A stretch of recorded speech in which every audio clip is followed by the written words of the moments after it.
Welcome. The cherished grandmothers have asked me to talk to you about being an adult. Now, unlike when you change from a child who has no responsibilities to a youth where you're beginning to take on responsibilities, when you're an adult is not determined by the clan, it's determined by nature. As soon as you have the potential or the ability to have children, you're an adult. Any denial of that creates nothing but conflict both within you and within the village and the clan. So we have to accept what nature demands, and when you are of a child-bearing age or a child producing age for the males, then you have to be given the responsibilities of that natural growth. Now, within our clan, we have the children and the youths, and we have adults, and we have non-responsible adults, adults who, for one reason or another, are not able to provide or accept the responsibilities of an adult for reasons that they cannot change, and we accept responsibility for those people. Now, if they become extremely dangerous, we have to protect the clan and the village. But if they are not dangerous, we have a responsibility to help them in any way we can. So they're treated much like a child or a youth, depending on how far their development has gone. The responsible adults within the clan form into a process capable of governance that allows everybody a right to a say and everybody to rights that cannot be taken away from them. We do that by having three elements that form our governance. The first two elements are the men and the women. Now, many of you are possibly going to be concerned by that statement because at your age, where you're just now becoming adults, many of you aren't sure yet what your desires are, what you want to make as your life. You might be born a man, but you might feel more comfortable working with and being with the women. You might be born a woman and you feel more comfortable working, hunting, doing all the things that require strength, and you can have that strength because we have tools like the Atlatl that help you be as good of a hunter as any man, and possibly better, because the Atlatl takes skill that needs to be learned, and many women have a better ability to learn that kind of repetitive task than some men do who rely purely on their strength. So we don't classify you based purely on your physical appearance. We let you judge yourself as to what you want to be, and we accept that you may in fact change your mind over time.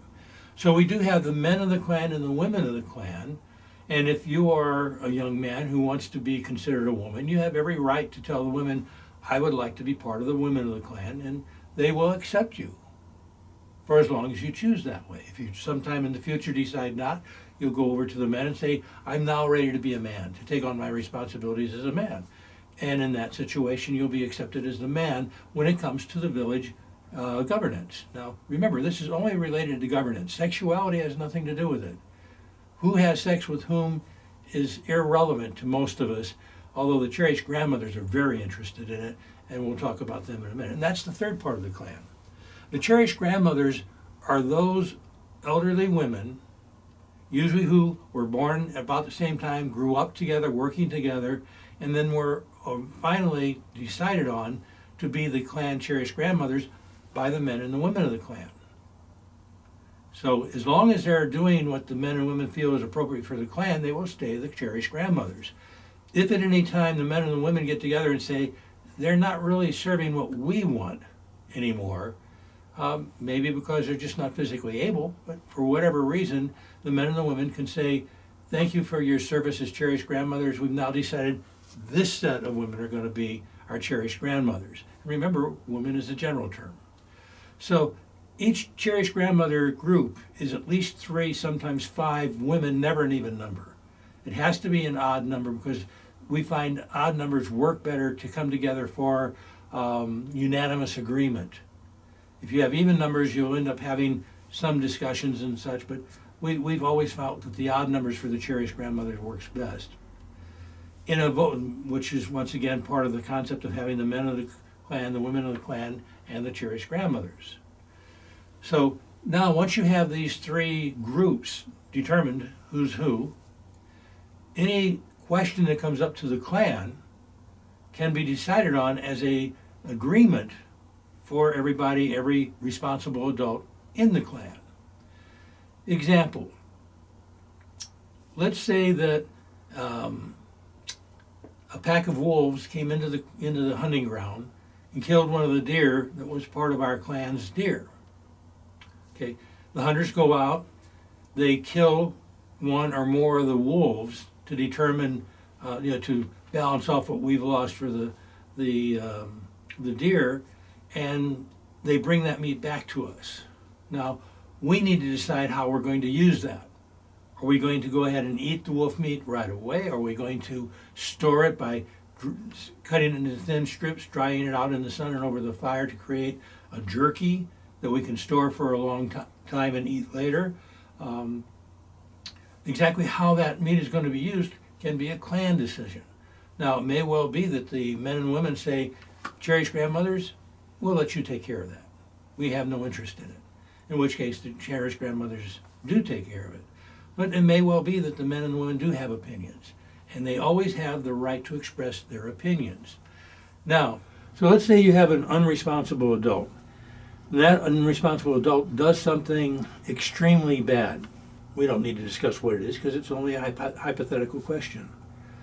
Now you get together with the men deciding what they think should be done and the women deciding what they think should be done, and they go together to the cherished grandmothers who listen to both sides and then discuss within themselves, and they come up with a decision that may be the same, may not be the same, but they go back and forth in their discussions until, once again, everybody makes a unanimous decision. Now, it's possible in some of these cases that somebody will say, I feel I've got too much personal involvement with it. This is one of my friends, and I don't want to make a decision on what happens. I know what they did was wrong. I don't want to be involved with the decision. And they can step aside on that. But once a decision's been made, it may well be a decision that this person is too dangerous to allow to stay. And we can't turn them loose. We can't make them outcasts, because they would be only dangerous to everybody else and ultimately dangerous to everything. So at that point, the cherished grandmothers and the men and women of the clan might decide that that person has to be eliminated from the problem. And that's usually done by the cherished grandmothers or somebody they assign. And it's usually done in a way that the unresponsible person doesn't know it's been decided. And one night they are served a food, and that food, in fact, they don't wake up from it. And it's a sad time for everyone.